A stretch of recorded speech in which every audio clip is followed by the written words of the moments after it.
Hey guys, welcome to After Hours. I'm doing this straight after uh, having Jodi on the podcast. Never done that before. Always kind of edit it and then listen back and blah blah blah blah. But while it's still fresh in my mind, I thought I'm going to do the little intro and outro. Also got some free time, so I'm going to do the edit tonight as well and get it done. First off, I want to say, because this is going to be out in September, I think. So at the moment, I am 11 days away from, well, 10 days actually away from being a married man. So I'm quite excited about that. And I hope I haven't bored people with the run up to this. And even now that the podcasts are out, a month later. So apologies for boring people with my exciting wedding plans and whatnot. But you know what? This would never have happened had I still been a drinker. I wouldn't have met Jen, or if I had, she wouldn't have been interested in the drunken bum that I was. So, it's just another little thing to say your life can completely change when you stop drinking. If drinking is a problem and it's having a negative impact in your life, in my mind, even if it's not having a negative impact in your life, it doesn't bring any positives at all. So, anyway, an amazing conversation with Jodi, who is Sober Flourish on Instagram. That'll all be in the show notes. Yeah, it was a really good chat. Jodi would, you know, she would say she's a grey area drinker, but she doesn't want to put kind of what's it called, uh, she doesn't want to label anything. So I get that. I don't call myself an alcoholic, anymore. We there's so the spectrum of drinking being a problem is so massive that you can have a grey area drinker here and then one here and then alcoholic way down the line, but the person that's down at this level of being maybe a grey area drinker isn't as bad as that person, or vice versa. So having labels on things is a bit of a kind of step back. I think it is good to kind of categorize that you're not a normal drinker, that you do have some negative impacts on it. So it's nice to have that, but yeah, to use the label, I get it. It's not for everyone. But Jodi, like she said, she didn't have any kind of rock bottoms as such. But she was kind of, you know, making promises to herself on a Friday night that she wasn't gonna, get into that state again and have all the Monday meetings that, at work that she was dreading by Sunday night, because she'd had a kind of binge drink bender all weekend. And it's just that kind of harrowing thought of, oh, I've got to go and do this all again at work on Monday and I can't be bothered. Those things are much easier when you don't have alcohol in your system. You don't have that fear of your job, unless you absolutely hate your job, and maybe that's time to kind of set up and move on and find something that you actually love that doesn't give you the fear. Yeah, we spoke about that. We spoke about many ways that she kind of helped get out of her drinking habits. Alan Carr's, I think it's Easy Way to Give Up Drinking for Women. That helped her out a lot. But the thing with Jodi was she was only going to do it for 100 days, and it wasn't because alcohol was having that impact in her life. She wanted to do it to lose weight because, like she said, she was drinking red wine and eating lots of crisps. So, as I say, Jodi, when I spoke to Jodi about coming on the podcast, she messaged me, sent me a voice note and said, "Oh, I don't know if I'm right for your podcast because your podcast seems to have a lot of people with like really really bad levels of addiction on there." But I said to her, it's not really about that on this podcast. I want people with those really severe levels of addiction, but also people that are, it's just having that negative impact on their life. So I said to her, I want people like you on the podcast. So, I'm glad that she did come on, because it's a really interesting chat. We were backwards and forwards, and I think it gives people a real insight into, someone that was a grey area drinker and that decided to turn their life around, and turn their life around she has. So yeah, sit back, and listen for the similarities, guys. See you at the end. Bye bye.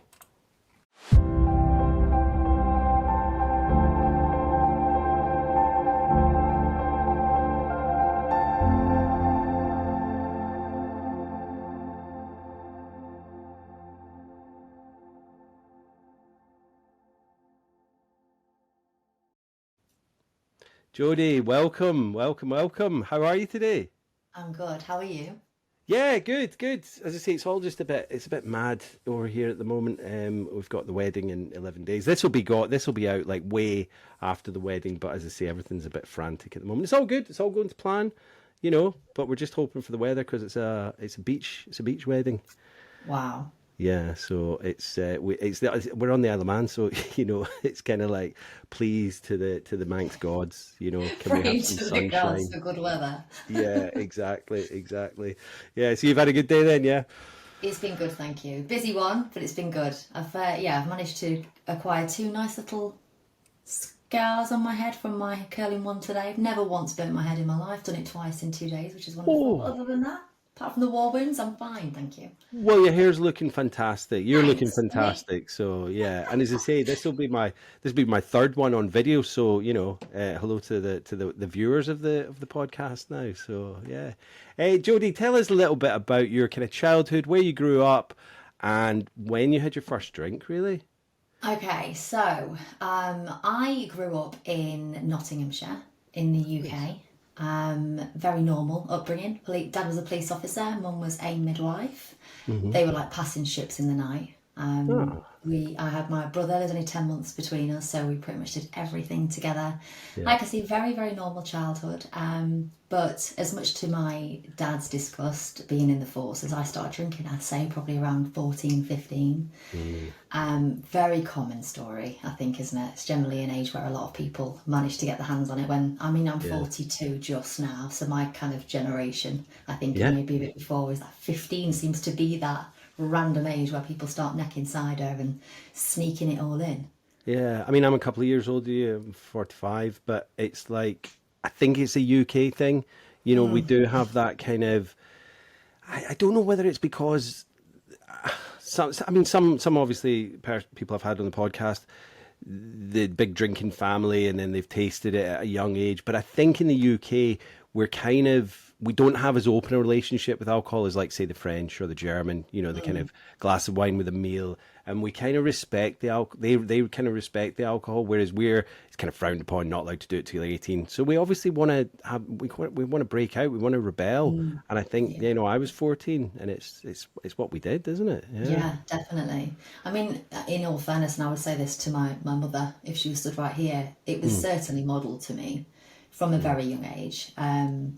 And it would have been very, very strange for me not to see mum sat there with a bottle of wine after a day at work, yeah. especially being in Yeah. the NHS. It was her way of unwinding at night time. Dad wasn't really a big drinker, but our family as a whole, there was definitely a big presence of that. Hmm. Then I kind of went on from being, 15 into my 20s, and definitely acquired the label of a bit of a party girl. Right. Sort of parties back at my house. I live bang in the centre of town.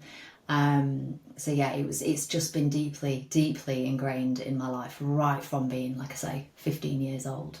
It was Yeah. very normal for me to, even I would say late teens. So when I moved out and I lived on my own, it was very normal for me to get a bottle of red wine and £10 phone credit, 10 embassy number one fags, and then go and sit in my flat on my own and drink a bottle of red wine. And I never thought that there was anything wrong with that. It's just very normal Yeah. because it's just what I'd seen my mum do. Yeah. And mum and I Yeah. would sit and drink wine together, and it was just very, very, very scarily normalised, really. So yeah, I never used to think anything of that. Just sit and drink the bottle of red wine to myself, and then get up and go to my job the next day. I'd always got a job. Yeah. But yeah, at that age as well, you don't really suffer from the hangovers either, do you? So I'd get up and I'd go to the job, totally functioning, perfectly fine on the outside. Yeah. And I'd say probably my drinking was worse and more regular in my late teens and my early 20s than it was when I ended up stopping, if that makes sense. Because it was normal for me to drink daily. It was only when I got with my partner, who didn't really drink a lot, and I would kind of be sat with my bottle of wine watching a movie, and he'd have a cup of tea, and I started thinking, well, this doesn't feel that normal. Do you know what I mean? Because it kind of like opens, like holds a mirror up against, why am I feeling the need to sit and have this bottle of wine? And were you getting drunk in front of that partner, or were you just kind of getting a merry, kind of I boozy was head a on? seasoned bottle of wine a night drinker, so Yeah. no, I was never visibly like stumbling Yeah, about. yeah, yeah, yeah. Your Which again, tolerance had really gone thinking up. about it, for early 20s, to be able to drink a bottle of red wine and then be absolutely fine by the end of it, that just goes to show how long I'd been doing that for and how Yeah. normalised that was. And Because no it didn't, hangover, so there's no consequences because you can go to work, you're still absolutely not. performing at work, and Yeah, that's it. But like, yeah. so going back, you're kind of saying the kind of normalizing the behaviors because you saw your mum with it. You were like thinking, well, that's a kind of glamorous way to unwind. You know, The it makes you feel subconscious, better. Yeah. that's it. The programming was happening, as it does. The association that this is what we do when we finish work at the end of the day, or that we're stressed. And I can always remember we renovated when we were really young, so there was always a lot of stress. And like I say, they got really high pressure jobs, the both of them. Dad was always seeing awful things. Mum ended up being a midwife, but she went through many different other jobs in the NHS, so she was always in challenging situations, etc. So they really, and this is again, I would say it to them and have done many times before, that it was demonstrated. There's no any blame there. No, no, no. It was just their coping strategy. It's just Yeah. the tool that was demonstrated to me is what was used to cope. So yeah, it was very much normalised without a doubt. And I mean, I think, like you said earlier, like, you know, growing up in the 90s, it wasn't just being demonstrated by kind of parents and peers. It was demonstrated everywhere. TV, you know, I had someone on a few months ago and we were talking about TFI Friday. Do you remember that? And it was like Yeah. 6 o'clock. It wasn't even a late night show. I think it was repeated later, like with all, you know, the explicits, but it was set in a bar. So like I mean, I think when that started, I was probably about 16, 17, but already boozy. But then this was on and it was like people were sitting there with pints in the bar I was going to say, being I'm sure interviewed. they were drinking, weren't they? Yeah, yeah, yeah, because it Yeah, was set in a bar. Chris Evans' table was just like yeah, off to the side, but they were all like his friends and you know comrades, whatever, sitting there drinking beer, and it was everywhere. You know, it was just that whole media, like you know your Zoe Balls and your yeah, Sarah Cox and all of that. It yeah. was just That ladettes, ladette pints culture and for pints and sure. pints. Yeah. Yeah, so I used it's to, I just can, it's just kind of taken me back a bit there that and you'll hear this a lot, I guess, but wearing that ladette yeah, badge, like a badge of honour, like I can yeah, keep up with the guys. It used to be something that really, I was proud of it. I definitely was proud of it, without a yeah. doubt. I Well, was it was. definitely a pint drinker as well. Yeah, like any women that were, you know, in our friend group, and if they were, I don't think I ever saw any of them drinking halves. Do you know what I mean? It was like they'd maybe drink, you know, gin and tonics later on or whatever, but they would be keeping up with us shot for shot, pints Yeah, and everything, which, you know, medically is it's worse for women to be drinking that much. You know, I don't want to come across as being sexist, but I think the yeah, medical for facts are sure. there that if you're Yeah, drinking pint for yeah, pint, it's so much worse for women as yeah, well. And it's definitely. that's we've come through that kind of, you know, I don't really know what the 80s were like because I was an infant growing up Yeah, through that, but it was like I think it was a lot of cocaine from looking at the films, but yeah. definitely the 90s had a huge boozy culture. I mean, let's not even talk about Oasis. I don't know what those gigs will be like at the moment. In fact, Kate, one of my guest friends of the podcast, she's sober in the peaks on Instagram. She was just at Heaton Park last week, and she's sober. But I need to catch up with her and see exactly what it was like because I think Oh Heaton gosh, Park I might can't have been an imagine. absolute nightmare. Yeah, Yeah. yeah. So yeah, so what was your kind of late school kind of? Did you go to university, working No, career? What I was that didn't. like? No, No. I went straight into the kind of online world. Oh My wow, right. first proper job, I would say, was in the digital space. Yeah, So, like Google Analytics now, so you can track visitors to your website, etc. It was a third-party version of that, one of the first of its kind. And yeah. then Google kind of came in and obviously owned that space. Then I moved into paid advertising, so I was a Google professional. So like I said before, like I would show up and I would go, and I was running teams from a very, very early age, really, early 20s. I was team leading little online digital Yeah. marketing teams, etc. So on the outside, everything looked like everything was fine. And to be fair, it was, because I wasn't Yeah. any different to my friends, Yeah. really. Yeah. The only difference was that they'd do it 4 nights out of 7 and I was doing it 7. 7 nights. Yeah. Yeah.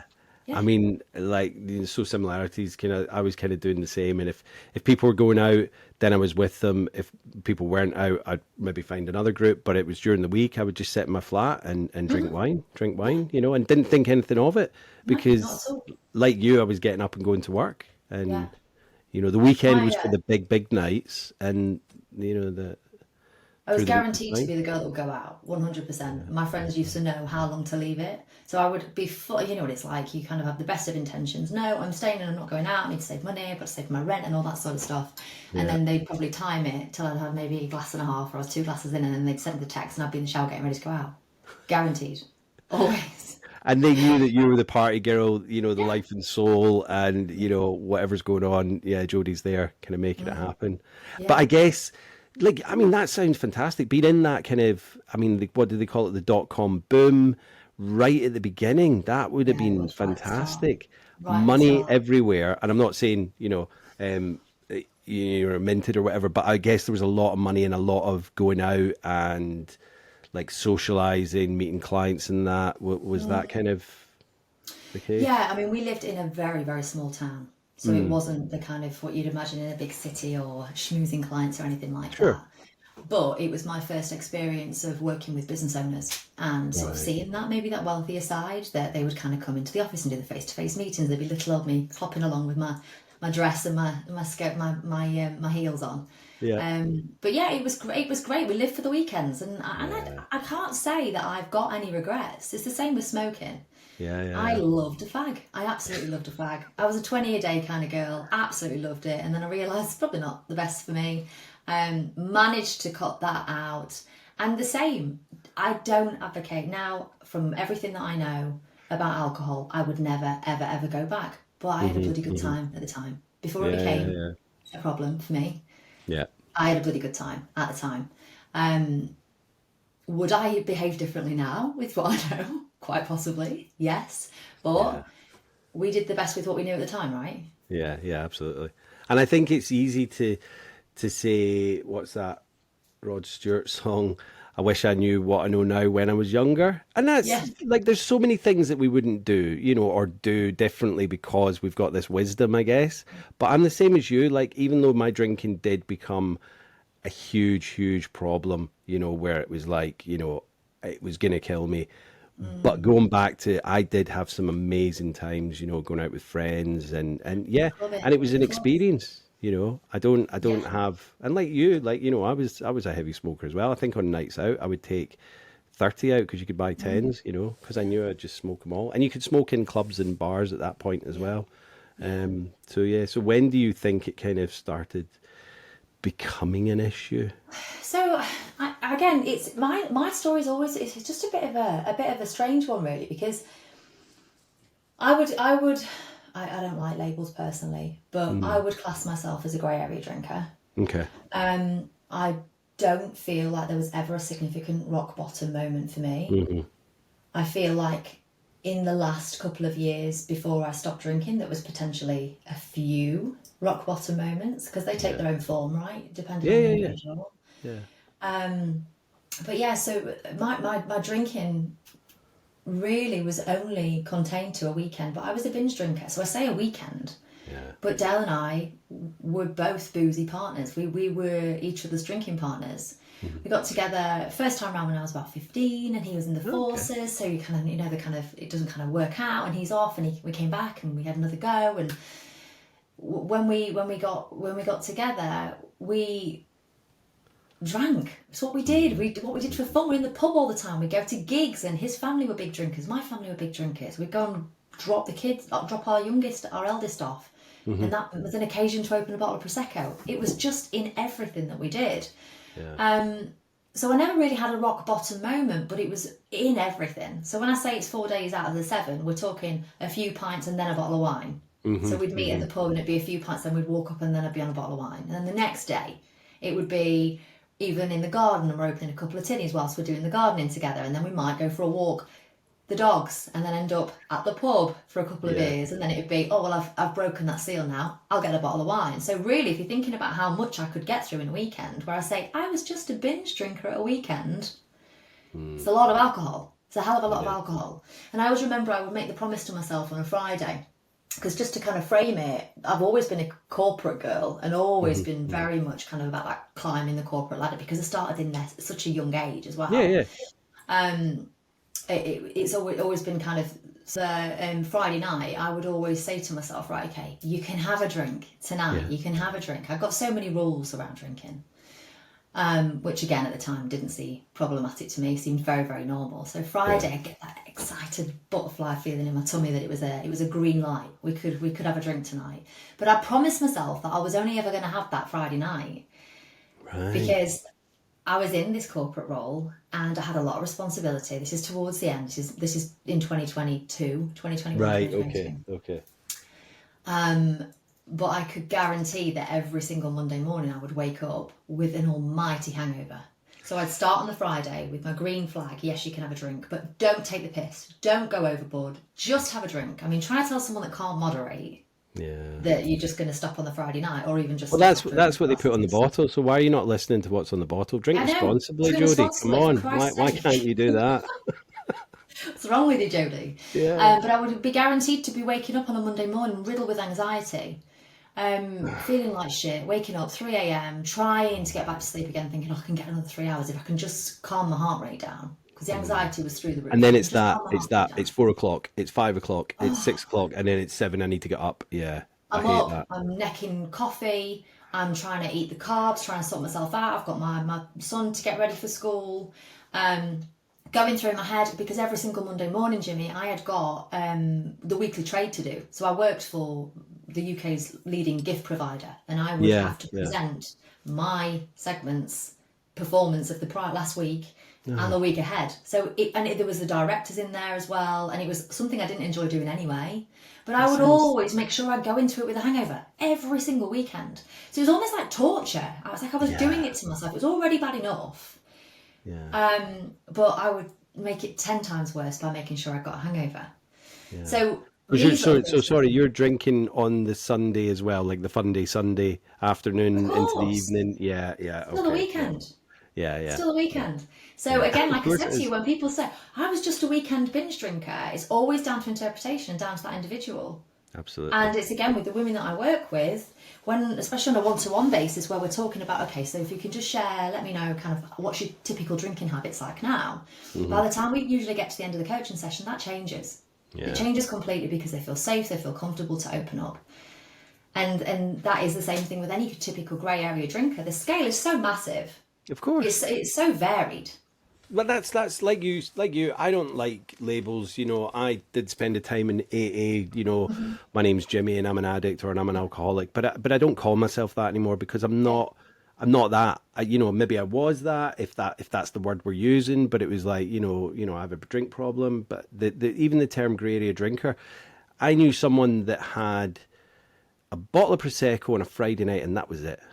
Yeah. But if she got to the point where something happened and she couldn't get that bottle, she started getting uptight and a bit antsy. And it was like, because it's a drug and Yeah. the body's thinking, well, why am I not getting that amount that I Absolutely. normally get at this time? It's like muscle Yeah. memory or whatever. So, Completely. yeah, Completely. it's. And that is exactly it. It's down to the individual person, isn't it? It's Hmm. down to the individual person because that exactly like you said there, that bottle of prosecco. There are women that just have a glass that can stop at a glass on a Friday and can stop at a glass on a Saturday. But if they Yeah, have that taken away from them yeah, because of all the power that they've given to it and all of the perceived benefits that they think that that is giving them, yeah, it's like a caged animal. Once there's the chance that they're not going to get it. Because yeah, for exact that same reason, like you say, it's a drug at the end of the day, yeah, isn't it? exactly, exactly. Yeah. Um, So yeah, I would class myself as a grey area drinker. I don't feel like I had one massive rock bottom. There's hmm. many Hmm. stories that I could bore you to tears with, Please where do. it definitely when I don't know, I wouldn't say, yeah, just times where I wouldn't be proud of behaving that way now. Yeah. Yeah. But I ended up setting myself a 100-day challenge. So there wasn't a big, oh my God, what the hell has happened Hmm. moment for me. I'd become super overweight. So COVID happened 2020.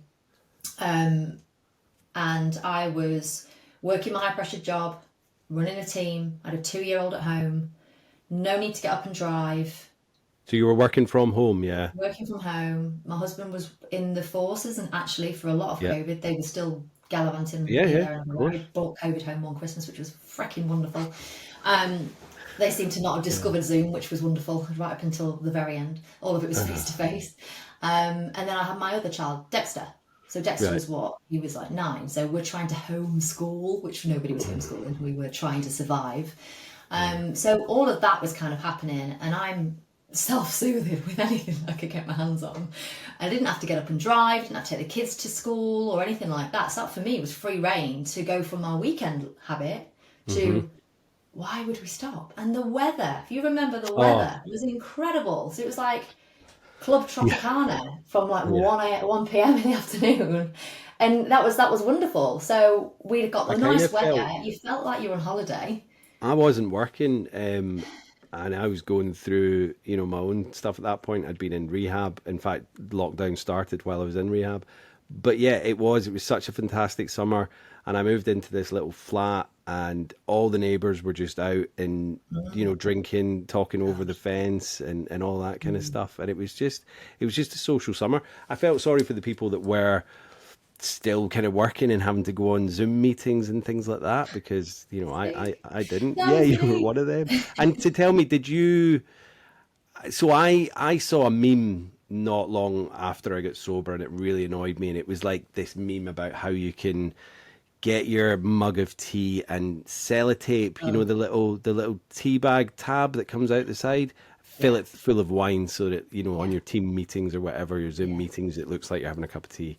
So did yeah. you start drinking earlier and earlier, or were you still good in that, like, no, day's No, finished and then I'll drink? yeah, I think because I've got the kids. The kids, I think Yeah. I'm pleased that I did have the kids as much as they were possibly one of the causes of my stress because not to their own fault. No, but they're at home and it's like They're you've got to at work home. and you've got to Yeah, it was organize and absolutely wild. It was yeah, wild, but it became every day. Again, it yeah, was yeah, yeah, yeah. absolutely every day. Again, and I'm a red wine drinker, Hmm. and I have no off switch. And when I drink, I eat Yeah. crisps like Pac-Man, Right, right. like with no off switch. And Dale and I often joke that I can always remember on like a Monday morning after a feeding frenzy that I'd have. I'd be like a vampire.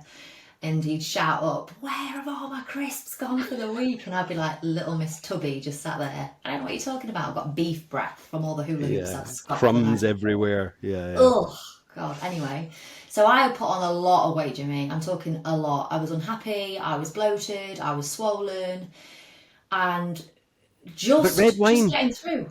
sorry to butt in, red wine is so calorific, isn't it? That's the thing. Scary. Like, people think it's so glamorous and it's a nice glass of wine with the meal, but if you're drinking bottle and bottle, yeah, it's not. Scary. And you're probably not eating much proper food as well. You're eating a lot of crisps and Yeah, well, in yeah, that time as well, and you kind of where am is my next meal? Kind of you're trying to sort the kids yeah. out, etc. So you're not up the priority list. I absolutely was No, anywhere sort the near the kids out. top. I'll have a glass of wine and a packet of McCoys. I'm I'm fine. fine. I'm Yeah, so long as they're sorted and work cannot yeah, tell that I'm hungover in the morning yeah. and that this is all still functioning because we were migrating a web platform at the time and we'd Uh-huh. got teams in Hyderabad, in Oh, wow. Chicago, and I was running this at the time with all of this going off and making sure I was like a duck. So under the water, my legs were, you can imagine, and then on the Yeah, surface, I was yeah, this swollen, altogether mum that yeah, was yeah. fine. Yeah, And I they can and they remember. and but colleagues are only seeing you for like fleeting moments on Zoom or on Of Teams or course, whatever, and you can get yourself looking fantastic, but yeah, then when you hit the stop button, it's like, do you know what I mean? yeah. There's never been an easier time to mask a hangover than having to literally work on Zoom with people. Yeah. You can even Plus, text you don't messages on have Zoom. that. I mean, it wasn't the same for me, but you don't have that whole got to get up, got to get showered, got to get ready, hair, makeup, get in the car or bus or train, whatever, get into the work Mm, and present and have funny stories for your colleagues, whatever. You just have to get up, get out of bed, put on a shirt or whatever, yeah, make your face up, but then, you know, yeah. And you've got the ability to move things around. So that's one thing that I kind of got into the habit of doing, is I had to do my weekly trade on a Monday morning, but you've got the ability then to move meetings around. Ah, Do you know what I mean? So you Yeah, yeah, literally, yeah, I feel a bit shit. I know I'm going to feel better this afternoon. So then what you'd end up doing is moving meetings to the back. You backload your week. yeah. So you'd start your week hungover. You start moving appointments around, loading the back end of the weekend up. So when it gets to Friday, you're ready to absolutely explode because you're overworked, because you've crammed everything into a short period of time, and then it's go again. It's like a vicious cycle, round and round and round and round. And you're still So hungover at the end of the week as well, because you've been drinking every day. So you think, I'll be better by the end of the week. This is the thing with you know, drink. It's like well, myself personally, I would kid myself and I'd be like, right, this is the last time, or this is I'm only going to do this tonight, and then tomorrow if I do drink, it's only going to be beers or do you know, whatever. But it's always that tomorrow, and tomorrow never comes. Yeah. Definitely. So for I got to a point where we went away. So 2022, we went away. We went on an all-inclusive holiday. And there were a few occasions on that holiday where little tiny downloads were coming to me, little tiny things that were just little red flags popping up here and there. And I remember a conversation with a couple that we got friendly with on that holiday, where I was going to the bar, or Dale was going to the bar, usually Dale, to go and get the bottle of Prosecco to take back up to the room. I'm not going to lie, he was definitely doing that, not me. And I can remember the lady turning to her husband and saying, God, I wish we did that. I wish we did that when we got a bottle of Prosecco and took it back up to the room. We're so boring. We just go and get a cup of tea and then the kids go to sleep. And I remember saying out loud, oh, I could never do that. And it was just in that moment there that I heard myself say, I could never do that. Was just the biggest realisation that, no, you actually couldn't. You actually could not do that. You've become this person that you couldn't go back to you've been sat drinking cocktails with your friends all afternoon, sorry. Yeah. So what there isn't a part of my makeup that could now go back to the hotel room and have a cup of tea.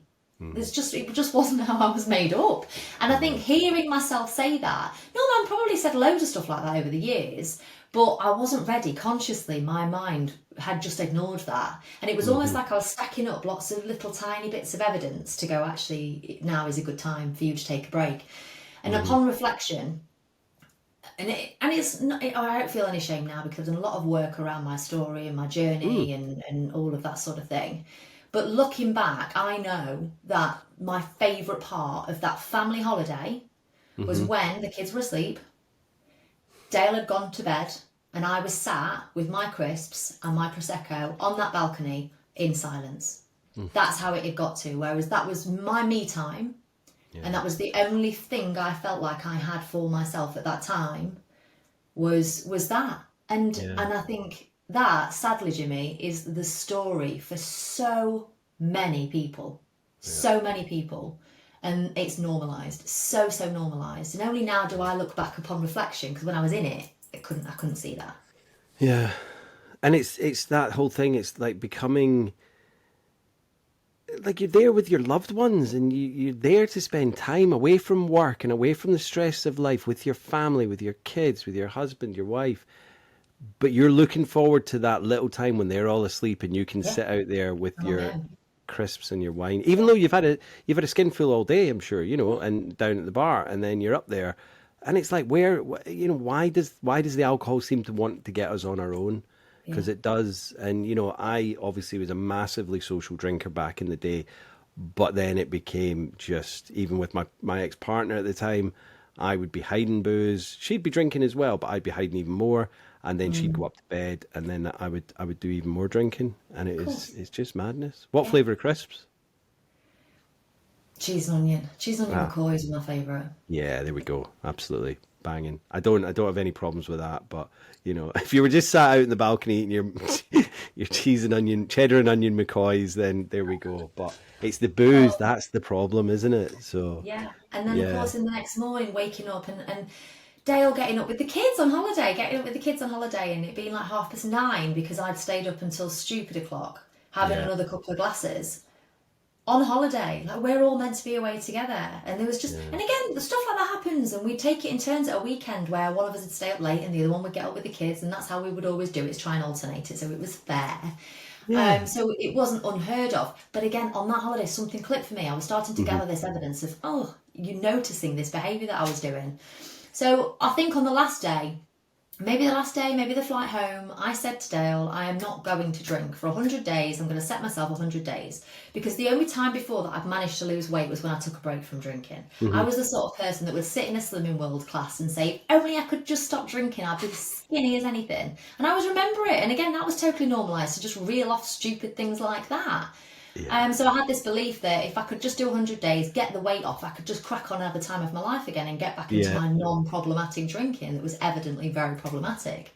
Yeah. So I stopped drinking for 100 days. I managed to land on the right things at the right time from an education perspective, from a reprogramming perspective, mental reprogramming perspective, new daily habits, that type of thing. There was a whole heap of things that were all happening, and it just all happened to happen at the right time.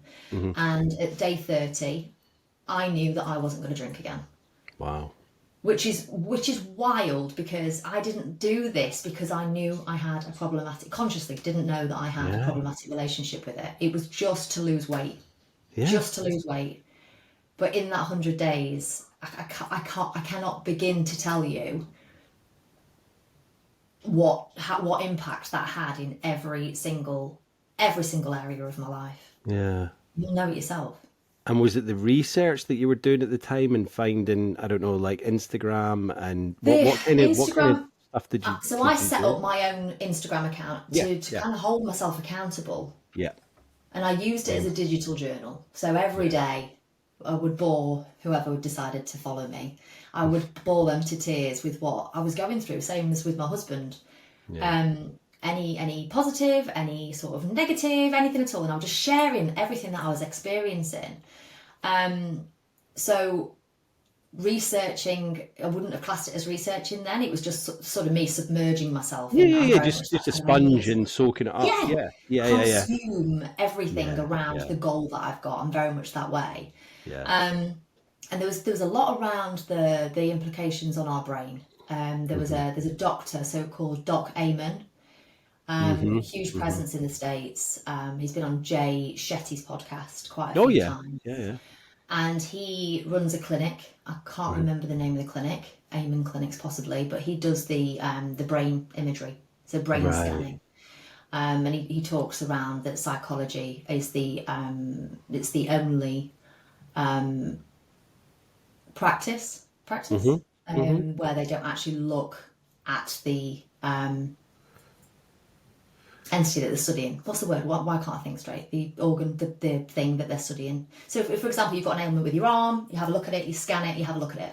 When you have something wrong with your brain or mental health, or you think you've got brain damage or anything like that, what we not necessarily brain damage, but they try and medicate with something without actually having to look at the brain. Absolutely. So they're not actually looking at the organ or they don't look at the actual organ itself. They just try and medicate. They try and prescribe without actually looking at it. So what he did, and I'm absolutely butchering his art and what he does here, but anybody that's listening, please go and have a look at Doc Amen, because his work is remarkable, especially around the realms of like ADHD and kids and all that sort of thing. But I was fascinated by, they're called SPECT, is the brain scanning.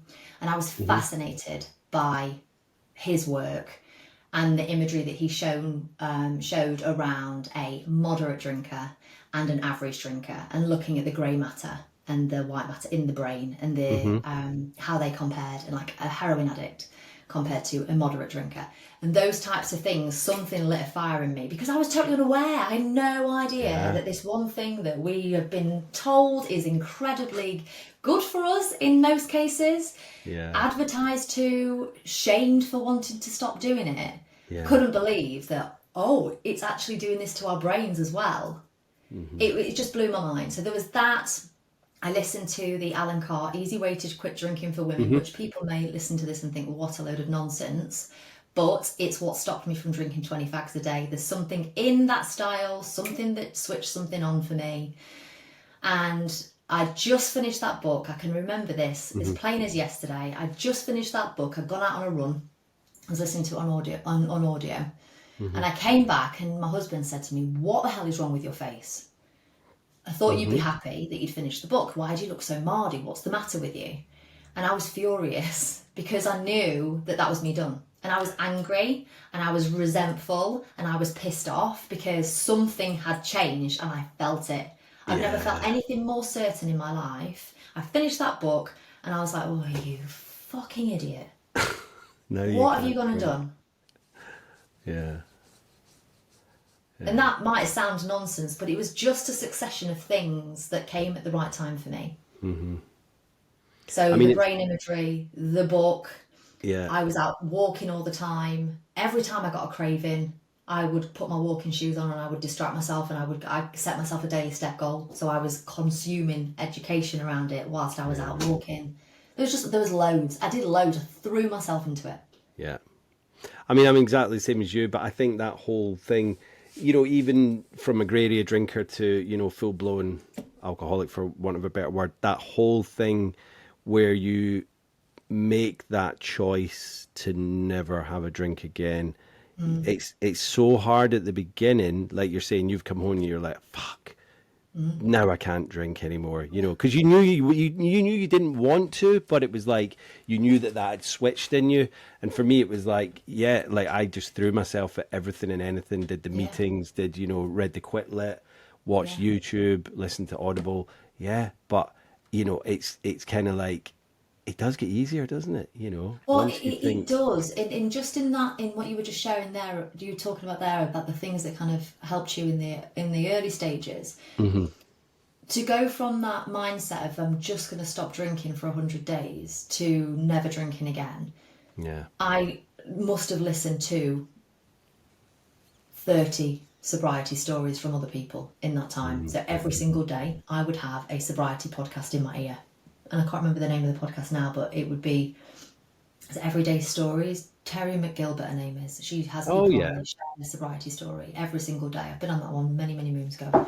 yeah. Many moons ago, maybe 2 years.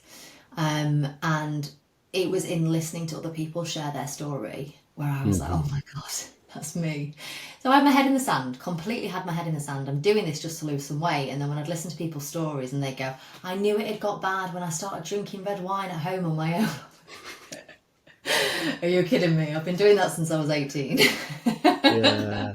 Well, I was like, they say in the fellowship, listen for the similarities and not the differences, because you yes, can get people coming into meetings and they go, "Oh, well, I'm not as bad as that person because that, so I'm not an alcoholic or I've not got a problem. I'm off." But it's like, no, yeah, no, listen for the similarities, and yes, then you're like, "Oh exactly. my God, that Yeah, these people are all the same as me." Yeah. And then exactly. it's knowing that you're not alone. That's the other thing. Like if people want to use that word alcoholic, it's got so many negative connotations with it. It's like, you expect to see someone sat on a park bench with a bottle in a brown paper bag, and that's not the case. You know what I mean? It's just the fact that if you're a grey area drinker or alcohol is having a negative impact on your life, then do something about it, If it's because problematic for you you and you want can. to change it for sure, yeah. Yeah, yeah, But it does yeah. it does get better. Yes, absolutely. It gets better. It gets easier. And that decision at that 30 days to never ever drink again didn't feel great at the beginning. It felt hmm absolutely horrendous. And then I'm sure you did this. You also did this too. There's an hmm enormous identity shift, an enormous level of grief that you end up going through as well. And I don't think a lot of people like to talk about these elements because they fear that it's going to put people off not doing it. hmm But the growth is in the work that you do, right? The growth is hmm in hmm overcoming all of these. But if it's going to be sustainable and consistent, you have to be willing to go through the shit. You have to Yeah. be willing to do the work and sit and face your emotions and know that it's not going to be easy, but know that what is waiting on the other side is better than anything you've ever experienced before. So it is worth getting stuck in and persevering with it. I never thought I'd be the sort of person that didn't drink. I loved it. It was part of my identity. I used to pride myself on my friends Yeah. would ring me and ask me what wine to take to dinner parties. I felt like it was part of my bougie identity. And I felt Yeah. like I lost a big part of that, and that took a lot of work to get past. But I I much like, prefer the version of me today. of course, but I always like what you were saying there, and I like to think of it as you've seen the Shawshank Redemption, right? I think everyone's seen that. Yeah, That bit at the end where he has to crawl through the sewage pipe, like, and it's like, yeah, it's like this close, and he's climbing through all that shit smelling and all that, but he gets out the other end and he's free. and it's like that Yeah. whole prison is the Yes. drinking, whatever level you're in, but Yeah. you go through all the kind of, tunnel of having to deal with who you are. The worst part for me, but the best part was working out who I really was, because I'd been living with alcohol as a social kind of tool since I was 14. Yeah. Like you, my drinking was pretty bad when I was at school, which it sounds mad, but it was like that's what we did every other weekend because there was nothing to do back in the day. Yeah. Unless you were sporty and you were doing this. The 90s was just like, listen to music, go to gigs and Yeah. get drunk at the park, at the That's how it weekends. feels. So then to get sober and then realize like I've got all this stuff to kind of work through, deal with, work out who Yeah. I am, who I've upset in the past, and doing all those making amends and things like that. And I know that sounds a lot of fellowship like, but it's good tools, and like you say, yeah, it can put people off, but once you get through the other side of that tunnel, oh my God, so good. It's so Well, I good. mean, whether it's fellowship tools or not, whether people like to admit it, whether you're a grey area drinker or not, it's all packaged up differently. But Yeah, ultimately, what gets us rid of it is exactly the same. yeah, yeah, yeah, It's sustainably. yeah, Do you know what I mean? Where people might sort of absolutely. detach or switch off because it's something to do, like when you're in a grey area drinker and you might say, "Oh, the AA is not for me," or whether you agree with it or you don't agree with it or whatever. But ultimately, and I'm going to say something now, and probably isn't going to land great, but you might call yourself a grey area drinker because you're not addicted to alcohol. But yeah, if you can't get past a weekend without drinking, are you not addicted to alcohol in some way, shape, or form? It's down to interpretation all the time. So, like you say, it might sound a little bit too fellowship, but at the end of the day, whatever it takes to get Yeah, people to where we're at now, yeah. who gives a shit how you get there? Oh, absolutely. I totally agree with Yeah. that because, and like you, I don't, I don't go out, at the weekend to parties and whatnot and start spouting this off because I don't want to be too kind of preachy. But it's one of the most highly addictive drugs there is about, and it's legal, and people don't seem to understand that just because they get up and they go to work through the week and they can not have a drink all week, but they go out on a Friday night and then that's it. Like you're saying, they can maybe have 2 glasses of wine, but there's that muscle memory there.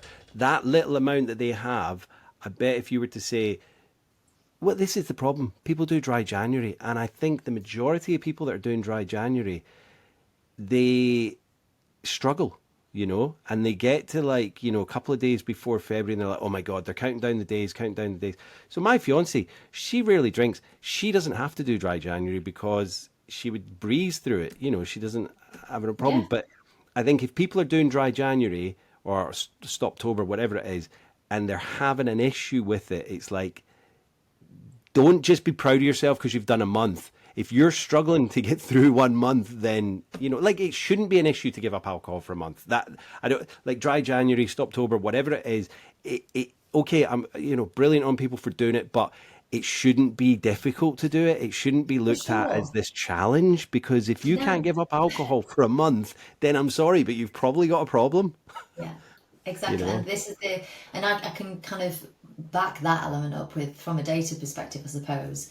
But with my dry January program, Mm, I'd say that 80% of the women stay on to do 100 days because in that yeah, first month, they're exposed to a lot intentionally. It's not an yeah, yeah, accident, yeah, but they realise that actually this has actually been really hard, but also great. And then they want to stay on for 100 days. So it is a bigger issue. Without a doubt, yeah. it's a bigger issue. But I also know a lot of people that do it just to prove they haven't got a problem with it. I've got friends that'll do a month, and they very rarely will get to the end. I never got to the end of a dry January in my entire I life. don't think I ever Never. did one. Yeah. I can remember begging Dale to do one with me, and I Mm, gave him before him. And he was a moderate drinker. He's a unicorn. He can do what he wants with it. He's absolutely fine. But I yeah. know a lot of people that will do it to prove to themselves that if I But they're can do a white month, knuckling it. They're white knuckling it. I've got a friend, and so a few years ago, I set up a thing called Sober Seasons. So it's like from the equinox to the solstice, solstice to equinox.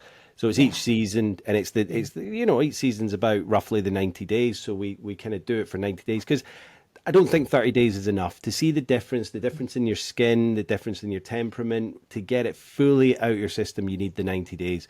So it's kind of ongoing. And, we have people starting and stopping and all that. But, there's a good core amount of people on there that have been stopped Yeah. for nearly 2 years now.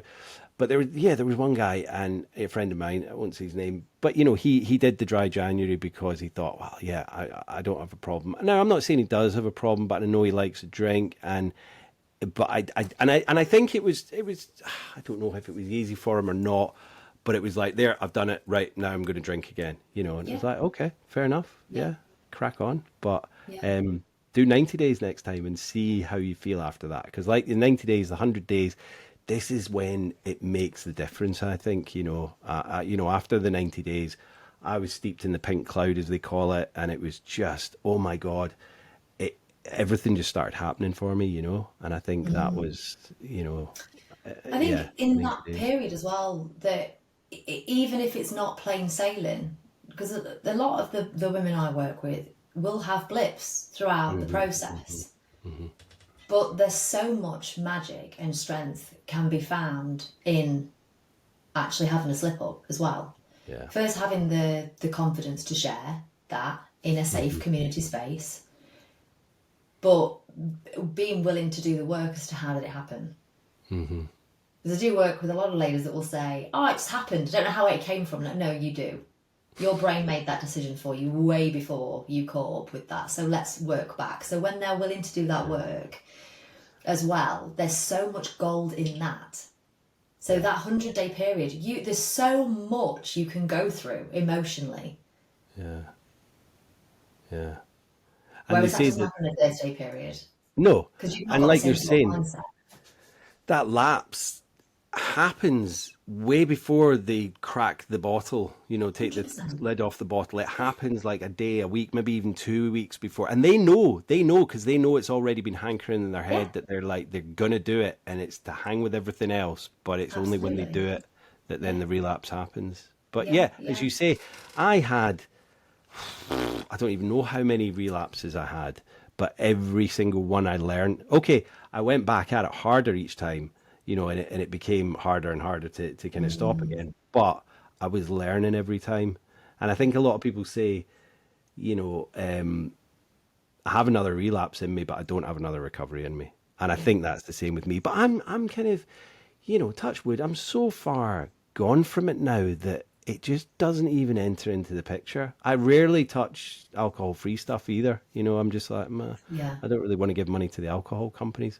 So, yeah. Jody, tell us about Sober Flourish. My baby. Your baby, yeah, you're My third absolute, child. your third child, yeah. So this was birthed out of my sobriety journey Hmm. completely. So that 100-day challenge, everything that I needed, everything that helped me, literally everything I watched and listened. Hmm. Um, And being sorry, the out, 100 days, became your, that was it. You're sober since then, yeah. absolutely, yeah. And what was the Yeah. date of what's your sobriety date? 30th of August, so it's be 3 years next month. Wow, that's all. I'm the Yeah, 19th of August, so yeah, yeah. yeah. Well done, It's you. Well crazy. done, you. I can Yeah. relate to you saying that there's just no, the relationship, it's just the ties are severed. Yeah. There's just no connection there for me now, Not at all. which is just, when I say that out loud, because it does just become part of your life, doesn't it? It does Yeah. just become, this is me now. But Yeah. when you sit and you reflect like this, quite cathartic, it's quite therapeutic to sit and actually remind yourself, especially coming to a big milestone like that, how far we've come. Oh, absolutely. There's no desire. Yeah. There's no desire.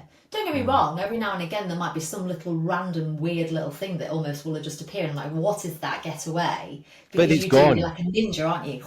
Yeah, yeah, yeah. You're ready for it, and it's like it's gone, it's gone, it's out there. But that's the thing. Like I'm coming up in 5 years in August, and the time is just flying by. But it's like I can walk down a booze aisle if I want to. I don't walk down there because they don't have rice down there or whatever. But it's like it's not there going, Jimmy, come No, and drink us. no. It's just like I go to pubs, I go to parties.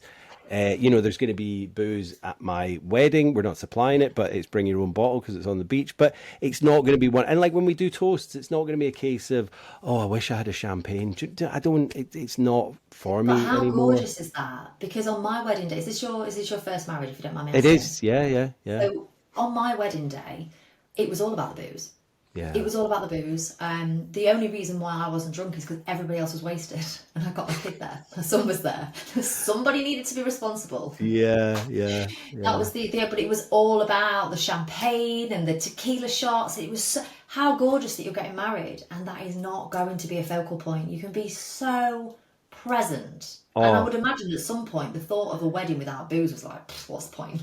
yeah, yeah. I mean, in the past, if I, thought about marriage and all that, when I've been to weddings, it's always been Yeah. a boozy affair, and Yes. I've done some horrendous things at weddings in the past, and I wished I'd forgotten it and blacked out, Mhm. but actually, I do remember it, But that's what weddings are. They are big Yeah. boozy affairs, But That there's yours a won't there's be. a house that I do the gardens for, and they host weddings in their grounds, and there was one a few weeks ago, and they had this big roll top bath that was brought in, and they had all these chains with bottle openers attached to it because that was obviously going to be filled with water and ice, and it just to me it's like, are you trying to be glam with that and Yeah. all Yeah. like sophisticated? 100%.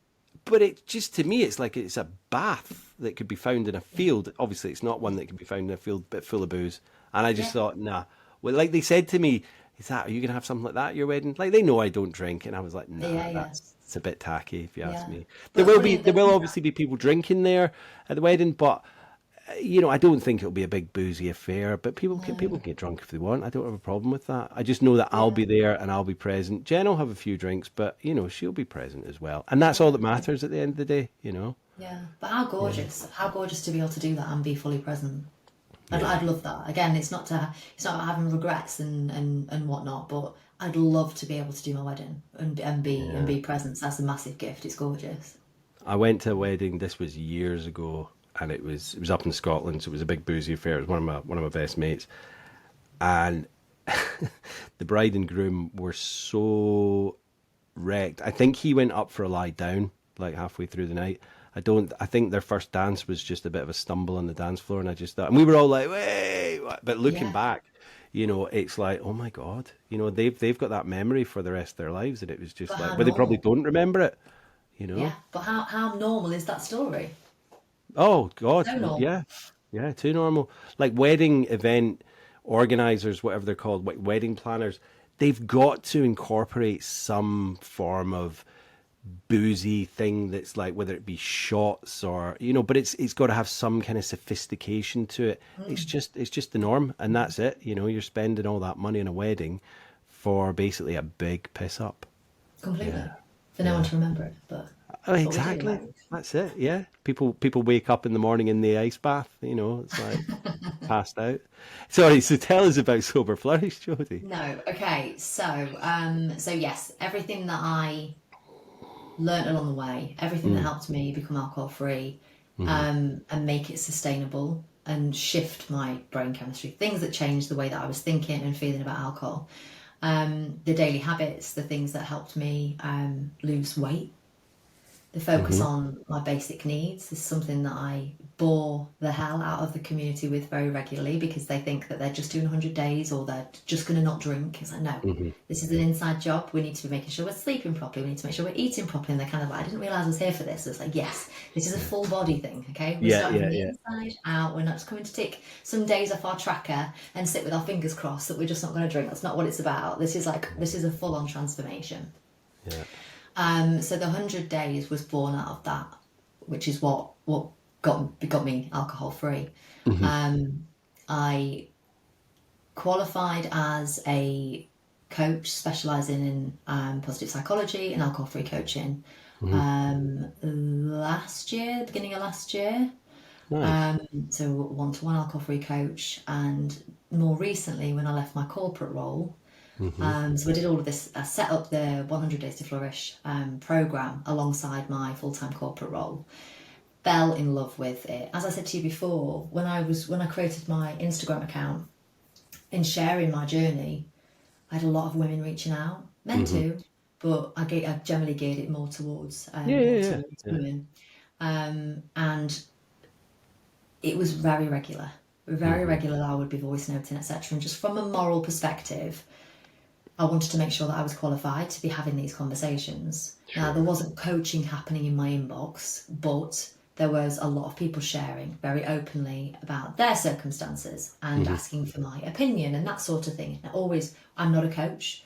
I'm Hmm. literally just sharing from my experience. This is what's worked for me. Yep. So I made sure that I was qualified. I wanted to know how to refer.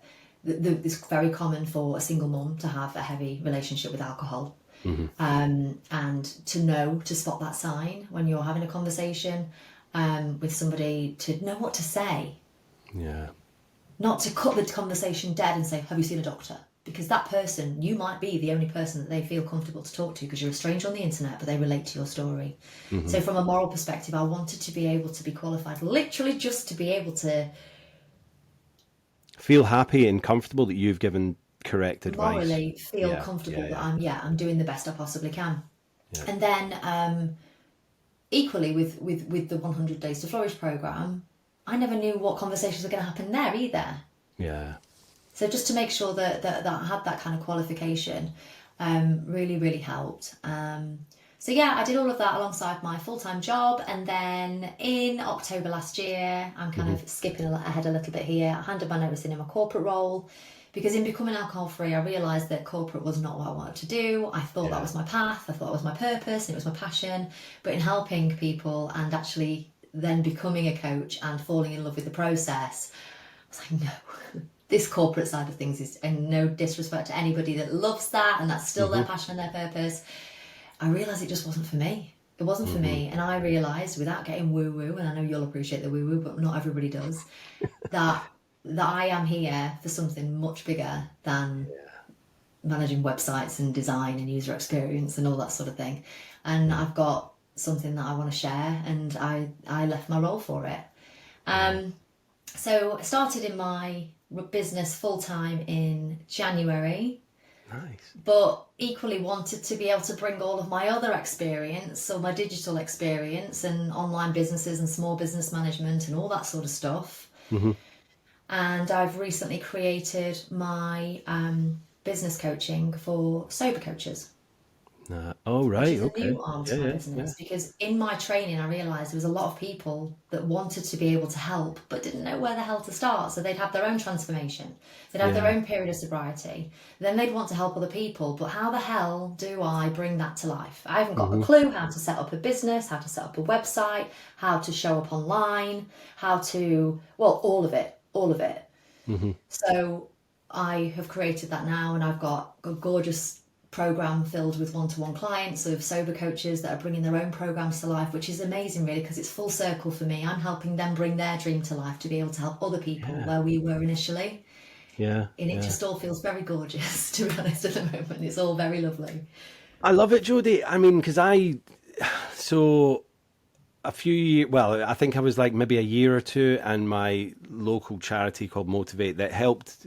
I mean, basically, I wouldn't be here if it wasn't for them, and they helped get me sober and stay sober with me doing the work. They asked me if Yeah. I'd be a peer mentor for the first kind of intake that they did, and I just said no. It's too early for me at this point. So then I think it'd be 18 months ago now. They were doing it again and they asked, and I said, yep, definitely. So I do that. So I'm fully qualified peer mentor, but I am gonna, like, I'm a gardener now and I love my gardening. Going back to jobs, my drinking, like, if I'm looking deep into myself, my drinking was probably because I wasn't fulfilled in what I was doing job wise. I worked in offices, I was in the corporate world. I'd climb the ladder to certain points and then I would do Hmm. something and I would leave that job and then I'd move to another one. And it was like, I was just sick of it. So now doing gardening, I'm fulfilled in my life. I love it, but I'm not going to do Yeah. that forever. So I am going to be kind of developing my sober coaching. So Yeah. watch this space, Jodie. I'll be knocking on your door and giving you a call to say, help me expand this business. So Well, yeah, how gorgeous is it to be able to pass that on? What's the yeah. word? I'm very tired now. I can't Share, think. share. It's that, Like, it's that, it's that. Oh God, there's a There's a saying, isn't there, where something's happened to you and then you pass that on to somebody Oh, else. so like doing what was done to me kind of thing. Yeah, Something like that, like yeah. passing on. I know what you We'll put mean. it in the It notes, has I'm it's been sure. a long week. Is it only It Tuesday? has been Yeah, a it's long only week. It's Tuesday. Tuesday. So like for me, it was like the reason, like I know there's a million podcasts out there, but for me, when I was in early recovery and I would go to meetings, whether it be AA, NA, SMART, and then people were sharing, and obviously that's kept within the rooms, and it's like, it's anonymous and don't share it, and that's fine. But I was like, that's what helped me. It was listening to people's stories, listening for the similarities, and Oh listening my to God, yeah. whatever level on the spectrum you are of, having problems with alcohol, a negative impact in your life, whatever level you're on, the stories are what helps other people. And I think by having a platform to be able to share these people with people like yourself that are willing to share their kind of journey as well is what it's Yeah. all about. It, And it really is. It really is. And sometimes over the last 3 years, I've had a few moments where brief flashes of regret have waved over me yeah. for sharing so openly Mm, in on podcasts. There was an episode I did with Dave, Sober Dave, very, hmm very, very, very early on. hmm I was very, I was obviously, it wasn't a case of he dragged me onto that podcast, but I openly shared a lot hmm on there that potentially now I might have guarded a little bit more. However, hmm the amount of messages that I had from people following that episode, the amount of messages I still get today from people saying, I've just caught you on Sober Days podcast. This is nearly 3 years ago, I Jim. know, It was I literally know. within the first, say, 6 months, I think. Yeah. It makes all of that vulnerability and questioning worthwhile. hmm And that's why if anybody ever asks, I'll come, I'll share my story. Of course I will, because that's what helped me. That's Yeah, what yeah, got yeah. me to realise that my relationship with alcohol was far from normal. It was hmm massively problematic. I hmm was popping beta blockers before I went to bed because I knew I was going to wake up riddled with anxiety. hmm And I would go to the doctors and tell them I was riddled with anxiety and they would give me antidepressants. But it's because I was drinking so much. Yeah. Why did the doctors not say, well, not even, do they say like how much you drinking or do you drink? I mean, if you There say, was the no doctors say, do question. you drink? Yeah. There's no question like that. They don't even ask and they don't say, right, before I give you these pills, why don't you give up alcohol for 100 days? And if you're still feeling anxiety driven, riddled after 100 days, come back and I'll give you some beta blockers. I'll give you Exactly. citalopram or whatever. I was put Yeah, on citalopram because I'd said to the doctors feeling depressed and this, yeah. that, and the other. They gave me this citalopram without even asking how much I was drinking. Now, I was drinking that morning. They must have been able to smell the alcohol off my breath, but they still didn't. And this was like 2 o'clock in the Exactly. afternoon. They're not, Yeah. they're not questioning why I'm coming in during the day stinking of booze and I'm asking for No, depression no. pills. They just gave it to me. And obviously they wouldn't work because I was drinking. So Well, as soon as I that's stopped drinking, they started working and I became but what is it, the chicken or egg? Was I becoming happy because I was on the drugs and not drinking, or was I feeling happy just because I wasn't drinking? So after about 3 or 4 months being sober, I came off the citalopram. yeah. And the doctors still haven't called me up to say, obviously, they see I've not refilled my prescription, but they haven't come and Mm-hmm. said, Are you okay? How's things? Mm-hmm.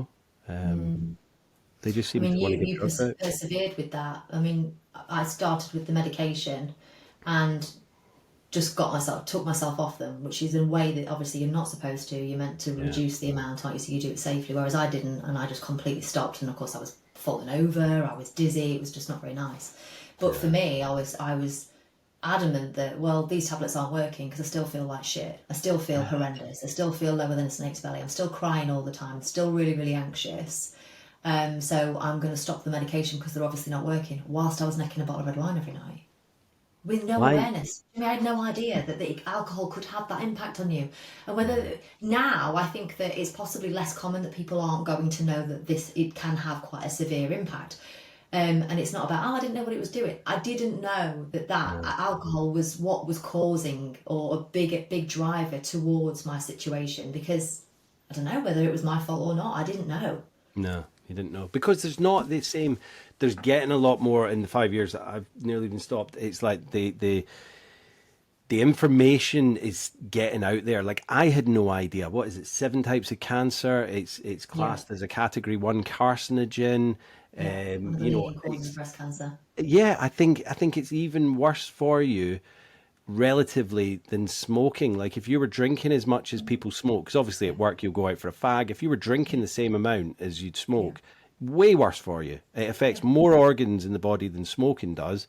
Um, and but people are like, yeah, yeah, yeah, you're giving up smoking, well done. You give up booze, they're like, oh, for how long? What? Why? Yeah. Why have you done that? Why? What's what? Yeah. Yeah, why? Are you Why? okay? Are you okay? What What's going on? happened to you? Because, and it's not these people's fault. It's this ingrained in our society that this thing cannot be taken away from us because we've been doing it since day zero, day dot, and it's like, how can a society be without alcohol? I mean, that's one of my questions. Do you think alcohol still has a place in society, Jody? Sadly, yeah. Sadly, it's Yeah. still. Sadly, we're still in a society that's absolutely besotted with it. Yeah. And I think it's easy sometimes to think that we're potentially making more strides than we are, but you've got to think about algorithmically in the spaces that we are. Of course, we're going to be surrounded by alcohol-free drinks and sobriety podcasts and sober people and sober celebrities and that sort of thing, because that's the sort of thing that we're consuming, right? So we're going to Yeah. think that potentially we're making bigger waves. We're definitely making bigger waves than we used to be. And Yeah. if you think, I mean, even 3 years ago, I was one of probably what felt like in the UK, like 30 little, like tiny little accounts that were Yeah. just, Yeah. we're sober and it's okay, we haven't got three heads. Yeah. So to see it now, and Yeah. especially because some celebrities have managed to make it trendy as Yeah. well, which I hate that when people say it's just a trend. That's a load of bollocks. But You're there's some definitely. people, sorry to butt in, there's some people that I see on, like these group Instagram pages that are like they'll ask people and they'll take their picture and they'll say so and so. Like I've been on a few and it's like Mhm. so and so Jimmy, recovery Jimmy's Yeah, 4 years sober, whatever. There's people that I see coming up on that and you go on it and their Instagram page is nothing to do with recovery. They've just taken a picture of themselves and then a rough picture and then they put it up and they're all about marketing or they've got some online thing in New York or whatever. And I'm like, surely you can see that this person is clearly cashing in on the trendy sober thing, yeah, yeah. Um, sorry, I didn't mean to Without butt in doubt. there, but So I yeah, think we're definitely making waves, 100% making yeah, bigger waves than we were. Sadly, I do think, but I say that, but in the same breath, I do, whether it's in my lifetime or not, think that it will have its smoking day. I think that we are yeah, going the same way. Whether that's because of how I feel when I see people drinking now, I look at hmm, people that are drinking when I go past. It kind of almost invokes the same sort of thing when I see someone with a fag on. yeah. Um, Yeah, yeah, yeah. I mean, it's like, I don't hanker after a cigarette anymore either. Although sometimes if someone's next to me and I smell it, I'm like, ooh, ooh, what But is it's, that ooh, that's nostalgic smell? yeah, yeah. But I wouldn't ever go over and go, give us a fag, mate. You know what I mean? No. That's not happening. But I think it's still in our society, it's still ingrained, but I think education's key. And I think like they've started a thing in Canada where they've started putting labels on it rather than just drink responsibly. It's like this causes cancer, blah, blah, blah, all these different things. Now, the big alcohol over there actually lobbied against it and said, you need to take off the cancer thing. Um, and they're like, there was so much legislation around it. It's back on the bottles, and it was only in this Yeah. small area in Canada, but it actually records showed that it was reducing people drinking in that area. And I think it's a no-brainer, like worldwide, globally. Let's do it. Isle of Send it Man's back. a small little place, and I keep talking about this on the podcast. I need to actually pull my finger out and actually do it, and go to our local MHKs, which is basically our MPs, and say, let's start doing it because no one's saying you have to stop drinking. We're not talking about prohibition, but like if with cigarettes, once they started putting the pictures on, it started having an effect. I still smoked when there was horrible pictures on there. You kind of Yeah. got used to it, but Yeah. it started making you think a little bit more about it, because obviously I don't smoke now. I saw Um, somebody shared the other day the back of some labels in Ireland. They've got the not just the high level. I think they've got the other level as well. The detail. There was two big labels that they shared on the right. back of, was it Magners cans? I think it was. I can't remember. In Ireland, I'm sure it was beginning of last week. I saw. that the health warnings are on some of the bottles in Ireland now. Good, good. Well, I'm glad. Yeah, I think I heard Ireland as well. Scotland hopefully won't be far behind because I think the smoking ban came in Ireland first, then Scotland, and then England. Because I was living in England at the time, it took another couple of years before. And at the time, I was a smoker, and I was like, I hope it doesn't come down here. But now Yeah, you think back to like when you'd go into like a bar. And you'd have the little smoking area, or the smoking area was probably the whole bar. You'd have people having their Sunday roast 2 foot away from while I'm smoking my cigarette, yeah, just because that's the non-smoking area. This is the smoking area. yeah, The whole pub stank, yeah. But you imagine going into a pub now and stinking of smoke. I can remember my So, first desk job. I had an ashtray on my chair, on my desk.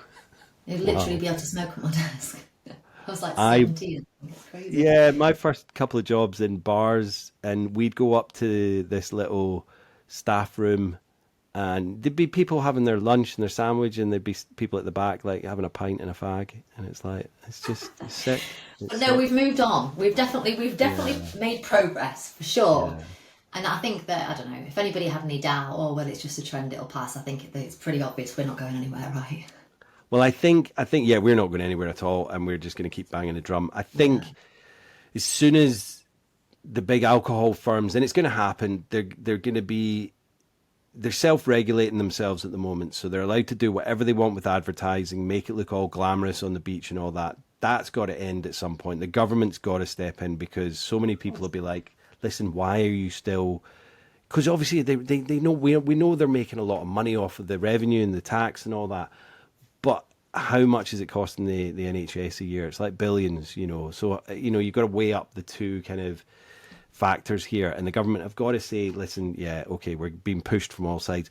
There was a post a few weeks ago on Google or something, one of the news channels, and it was like 7 doctors. I'll find it again. 7 doctors want to take a case to government and say to Keir Starmer and say, look, alcohol's causing cancer here. Why are you still basically not funding it, but like allowing them to just have carte blanche on regulating themselves? You've got to pull something together here and stop them doing that. It's going to take a while. Of course, it's going to take a I while. think I think it will, and I mean, for me, I think it's glaringly obvious that we don't have anybody in power that's sober. Because can you imagine if they did? I mean, how would you keep quiet? You wouldn't be able to. We're not quiet, are we? Let's be No, honest. no. Can you? Do you know what? I'd never even thought about that. A prime minister being sober. But you know what Wow. I'm saying? So if you had Yeah, somebody in power that felt like we do about drinking and how passionate we are about helping other people and raising the awareness, you had yeah. somebody in power that was sober. I can't see it knocking about because you'd be like, actually, I can change this for everybody. I'm going to be the one. Yeah, yeah. Well, apparently Donald Trump's sober, although I don't know how true that is. But he doesn't go on about it. I think it's he's probably just a rubbish And drinker, and he's again, never done it. this thought comes back to me. I mentioned this again, it was about 2.5 years ago on a live, and as soon as I said it, I felt like, oh God, that's a bit far. Mm, It's very easy, isn't it? It's very easy for, I say them, hmm. if we're all a bit pissed and a bit slow Oh yeah, and a bit sedated and a bit lethargic and a little bit, no, I'll do that later. It's very yeah. convenient, isn't it? That Of course something it is. that's thrown at us and Yeah. I think like I had someone on a few weeks ago, and it was the same thing. We were like borderline conspiracy, and it's not. We're not saying conspiracy, but it is, as you say. It's very easy for the government to keep the hoi polloi, the kind of the what do they call them in 1984? The not trolls. What are they? It'll come to me. Anyway, the kind of the underlings, the people that are kind of the masses, the workers and all that. It's easy to just keep them drunk on cheap gin. They're not going to complain about how crap their life is. They're not obviously going to start revolting and protesting against the people in charge because they're drunk and kind of a little bit not happy, but they're just numb to everything. Whereas, coasting. like you and me and everyone else in the sober community, we're shouting it from the rooftops, and we're like, Yeah, why is yeah, this still out there as a yeah. socially accepted kind of? Questioning just a little bit too much. It's probably very Yeah, uncomfortable for a lot of yeah, people. yeah, exactly. Yeah. So, Jody, would you say you regret getting sober? No, not a single. morsel of my being regrets getting sober. Nothing. Nothing. Awesome. Yeah, I love that. I love that. Um, do you have any recommendations for the listeners on so either a podcast, the like a Quit Lip type book, or a film that's kind of about recovery? It can be one or the three, or all three if you want. Don't I mind. have to go with the Alan Carr book, and not the Hmm. comedian. He's a No, no, he's yeah, yeah. Well, he did the madness for that. smoking one, didn't he? Is he Yeah. still alive? I don't think he I have is. no idea, but he Yeah, has actual clinics all over the place. But yeah, again for me was the easy way to quit drinking for women, yeah. purely because again a lot that worked for me. I say worked. It was a contributor. I didn't just read a Hmm. book and all of a sudden years of that just disappeared. Um, but the one-to-one clients that I work with, that is one of the number one recommendations. As we're working together, I want you to read through this. And Hmm. I'm not Hmm. joking when I say that they listen to the audio, then they buy the physical copy, and then they bring it to the one-to-one session, and they've got all the pages tabbed and they've got highlighters, etc. Because there's something in it that absolutely starts to shift. It's a new perspective, just a new perspective, Hmm. and start to look at it from a different viewpoint. Um, so that would be my recommendation. That one, I think. I'm It's going to not for read it everybody. myself. No, no, It's I'm going to read it not. myself. I know it says for women, but I've had a few people on the podcast that have mentioned that they've read it, and yeah, I'm like, I need to know what this book is about, because if it's going to give me little tidbits of advice to give to people as well, then yeah, absolutely, yeah, And another one as well, I think, if I may make another, is the Holly yeah, of Whitaker course. Quit Like a Woman as well, because that highlights or puts a big light on the marketing Hmm. element of it. Hmm. That also opened my mind. And I think when you start to kind of have that awareness Hmm. that there's actually something potentially quite a lot bigger going on from a money Yeah, perspective, these are all things, it's like you're gathering all of this evidence to actually know this is the right decision. And that's what's important, yeah, I think. Because there's and I so much think that. evidence. Sorry, go on. No, no, I was going to say you're exactly right. It's not just about stopping drinking. You got to do the work afterwards. And if you've got all the evidence of why drinking is not bringing you any benefits in your life, then yeah, it's a no brainer, isn't it? Once you've got Yeah, all for the sure. details and the info, and it's like, wow, okay. Because I had no idea. I had no idea. So, what advice would you give to anyone that was, sober curious, in the first couple of days or weeks of sobriety? What advice would you give them? I would say to have a healthy habit to run alongside, Hmm. Hmm. not drinking. There's a couple of there's loads. I've got loads. How long have we got? But no, I would say to start Loads. off with, Loads of things. Yeah. I would say to start off with the have something else to run alongside it. So whether Hmm. that's a weight loss goal, whether that's a fitness goal, whether that's an increase in my water intake goal, whatever it needs to be, Yeah. just something that potentially you can either lean on or you can use to distract you. So for me in the early stages, I set myself a goal of 10k steps, and that was a non-negotiable for me. And Hmm. that had two benefits of the movement. It had the mental health perspective, it had the distraction, and also I could have it stack that with some education. So a craving would happen, or if I knew my triggers. Big thing for me was making sure I knew when the moments were going to be. So Sunday lunch, preparing the Sunday dinner for me was game time with Prosecco. So right, I Hmm. know I'm going to Hmm. be triggered. So prep the veg, get my walking shoes on, and go and try and hit my 10k steps. I'd come back an hour later. I'd educated myself. I'd been for a walk, and that seemed to work really nicely for me. Having Yeah. something else to focus on alongside it. Yeah. I love that. I love that. It's good because it is those moments when you're just sat there thinking about it, and then that just thinking becomes more tenfold, 20-fold, 30-fold, 100-fold, and then it's like before you know it, you're down the shop. But yeah, Yeah, taking yourself out of the moment in the situation, and yeah, then yeah, and yeah. educating yourself as well. I love that. Yeah. Yeah. It's not about not drinking. I think this is the problem that a lot of people come up against is they think, oh well, I'm just going to not drink. Hmm. That is not Yeah. going to work. It's just No. not going to work. Unfortunately, it is an absolute overhaul of everything you once knew. So you need to buckle up, get comfortable with the uncomfortable because it's absolutely worth it. I promise. I love that. I love that. Yeah, and it is because it does get easier, and just not drinking isn't an option. You've got to do the work as well. So yeah, thank you so much, Jodie. I hope I haven't taken up too much of your time, but it's been an absolute pleasure to meet you finally, because I know we've been following each other for a while now. But yeah, lovely to meet you, and thanks for coming on the podcast. It's been a joy. Thank you for having me. You're very welcome. Chat to you soon. Cheers. Bye. Bye. Thank you, Jodie. Yeah, just a lovely conversation. And yeah, as I said at the beginning and throughout the kind of episode, Jodie's drinking wasn't, waking up in the morning and, reaching for the bottle, but it still had a negative impact on her life. And I think that's what people need to kind of draw from this, that, you don't have to be, swigging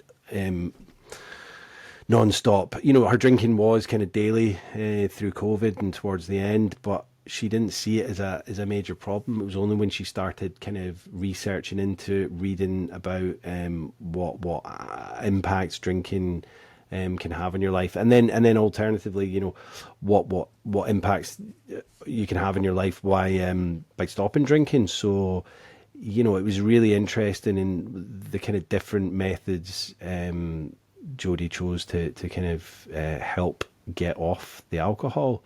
And to listen to her now to say that she would never drink again and it's not even a question is just fantastic. So I kind of my hats off to Jodie and other people like her that she's got in her Sober Flourish support network is just fantastic, and I think I know she's helping so many people. So I'll put all Jodie's details in the show notes, and hit her up, follow her on Instagram, and if you are struggling, then by all means ask for help from Jodie, and I'm sure she'll be able to do that. I do want to get myself to being a sober coach at some point, but that's far in the future. I need to build the podcast. I need to finish my book, and then we'll do that. I also need to get married first. I knew I wasn't going to mention it again, but I have done. There will be other mentions, I'm sure, in future podcasts, because by the next one, I will be married man. But thanks again, Jodie, for coming on the podcast. And this will be out after your 3-year sobriety date. So happy sober birthday. But yeah, thanks, guys. Stay safe, stay sober, and stay supportive. Cheers. See you next week. Bye bye.